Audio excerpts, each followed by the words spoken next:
Good evening, everyone. It is truly an honor for me to stand here and tell you a little bit about Chance for Life before I bring these two lucky free folks up to you. After 7 years in an abusive relationship, I found myself in a kill or be killed situation, and I wasn't ready to die. So I ended that night by taking my abuser's life. Unfortunately and regrettably, by some things I did, I ended up spending 14 years, 9 months, and 7 days in the Michigan Correctional Facility. While I was there, I saw the recidivism rate was just at an all-time high. I could not understand why these women kept coming back to prison 4, 5, 6 times. Then in February of 2010, I saw a Fox 2 News story about Chance for Life. And I saw these men standing up at a podium speaking to a class and giving their own understanding of what Chance for Life had taught them. And I could tell these were some rough brothers that I did not want to see in a dog at any time. However, it was apparent to me on that news clip that they were transformed, that I had no need to fear them, that I could actually ask them for help if needed. I was so impressed by them, I got the Chance for Life number from the Fox 2 News, and I called that number every Thursday at 3 o'clock for 1 year, until I finally convinced Jessica Taylor to come to the women's prison and present the program to the warden. I thank God that she went on a tour to other prisons that had the program, and she was so impressed that in short order, she admitted the program into the Women's Huron Correctional Facility. And that was in July of 2011. And they've been going strong ever since. They first signed up 40 women, and now there's a waiting list of over 100. The program is making a difference. Not only do they teach critical thinking and active communication, they had us look into victim sensitivity, because we always had an excuse for what we had done. But once Jessica and Tom came to us and showed us how to not just look in the mirror and see this, but to look deep down inside and see what was going on in our hearts and in our minds. Many of the women there got incarcerated at a very young age, where they didn't understand society and systems and how life really is, and there was no one there to teach them. I, on the other hand, was 40 years old when I got incarcerated and had worked 20 years at the Department of Social Services. So I was pretty well informed of how life really is on the outside as an adult. 75% of the women there don't have a GED, and I'm sure you understand what a shortcoming that can be. Well, now I would like to introduce to you Edith Turner.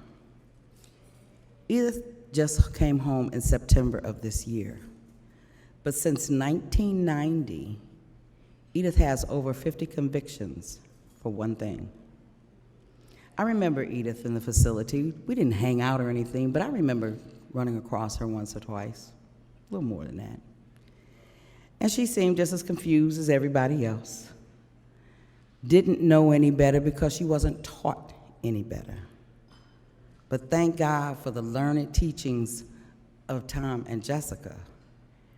She changed her thinking. The whole program is based on Romans 12:2. Be not conformed to this world, but be transformed by the renewing of your mind. Because what you think and what you believe is what you base your actions on. I would like to bring forth Edith. Edith Turner, would you come to the front?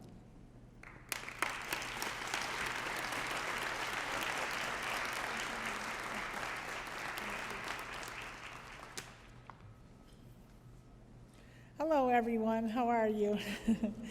Okay, let me start back from the beginning. I grew up in a very dysfunctional household where physical, mental, and verbal abuse and molestation ran rampant. My house was so bad that I had to buy my friends when I was little. because the neighborhood knew what was going on down at the Turner's house. And yet they were all in fear of my father too. But, the police got called a lot, and they never took him away or anything like that. And it was kind of hard, It was like we were stuck with this guy. And my mom, she was in so much fear and stuff that she at one time she told us, she said, "You're the only ones that can get rid of him," was us kids. So once we got rid of him, I was treated like I took the money out of the house and the food off the table.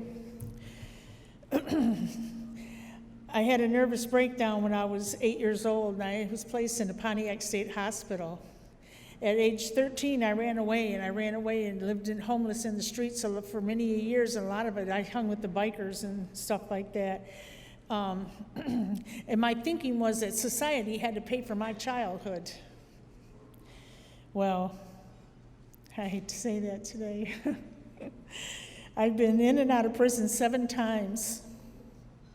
And I have 65 felonies. And believe me, if it was not for Chance for Life, I would not be standing before you today, the woman that I am.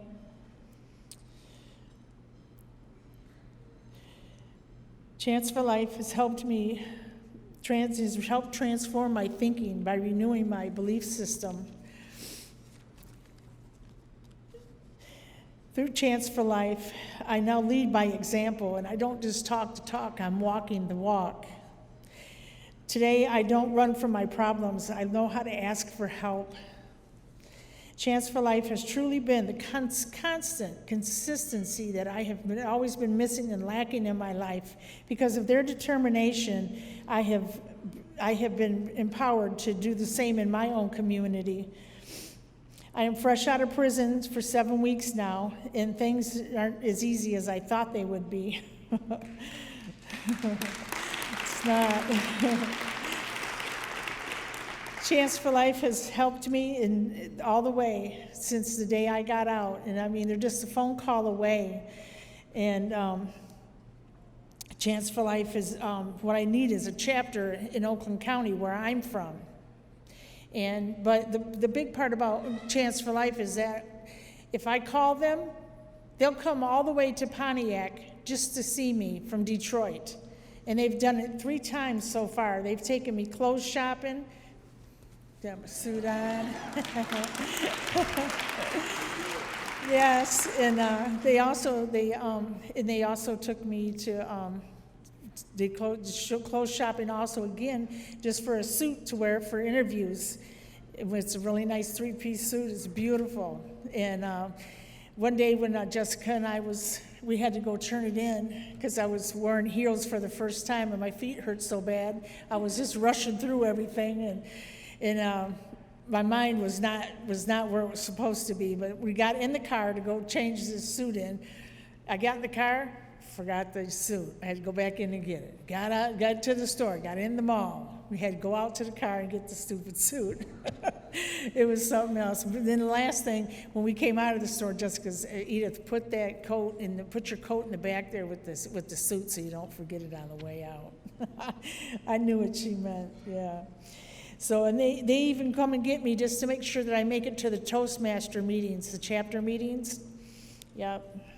And they drive back and forth to make sure that my needs are being met. So finding resources are easy out here. It's just being an ex-felon that's hard. I'm struggling to find affordable housing, ex-felon friendly. It's hard. My mind has been all over the place, and Chance for Life has been keeping me on my feet ever since I got out.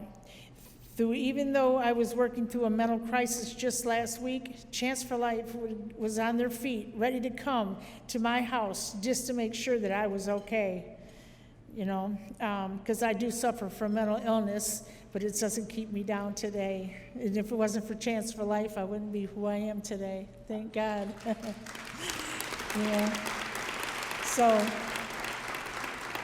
But what I'd really like to say is that I would like to really thank everybody for coming out and supporting me on behalf of Chance for Life. With that, I close. Thank you.